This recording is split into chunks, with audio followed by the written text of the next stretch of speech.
మీరు ప్రతిసారి చెప్తూ ఉంటారు స్పిరిచ్యువల్‌గా ఉంటే హెల్త్ విషయంలో కావచ్చు, మనీ విషయంలో కావచ్చు, రిలేషన్ విషయంలో కావచ్చు ఖచ్చితంగా మార్పులొస్తాయి అని చెప్తూ ఉంటారు. అవును. సక్సెస్ రేట్ ఎలా నమ్మాలంటే మీరేం చెప్తారు?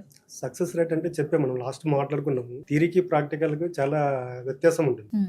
ఏదైనా చూద్దాము, చేద్దాం అనేదంతా థియరీలో ఉంటుంది. రిజల్ట్ రావాలంటే మాత్రం ప్రాక్టికల్‌గా చేస్తేనే రిజల్ట్ వస్తుంది. ఇప్పుడు మనిషి ఎలాగున్నాడంటే ఇప్పుడు ఏదైనా కష్టం వస్తే ఆన్ ది స్పాట్‌లో రిజల్ట్ రావాలి.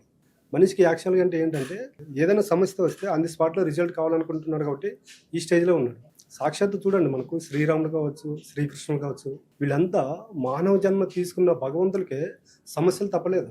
కొన్ని సంవత్సరాలు అరణ్యవాసాలు చేశారు. కానీ మనం మాత్రము ఏ సాధన చేయకోకుండా, ఏది చేయకోకుండా, వచ్చిన దాన్ని రిసీవ్ చేసుకోకుండా సమస్యలు తీరాలంటే ఎలా తీరుతాయి? తీరవు. కాబట్టి నేనేం చెప్తున్నానంటే ప్రతి ఒక్క సమస్యకు ఆధ్యాత్మికంలో అనేది పరిష్కారం ఉంది. మనిషి ఏం చేస్తున్నాడంటే ఆధ్యాత్మికం వైపు వెళ్ళడం లేదు. హ్మ్. ఆధ్యాత్మికం వైపు వెళ్తే ఏమవుతుందంటే మనిషికి ఒక స్థాన బలం అనేది వస్తుంది. ప్రతి దాన్ని సాక్షిభూతంగా చూడగలుగుతాడు. ఒకసారి ఏదైనా సమస్యను సాక్షిభూతంగా చూడగలిగాడు అనుకోండి, సమస్యను సమస్యంగా చూడడు. దానికి పరిష్కారం వైపు వెళ్తాడు.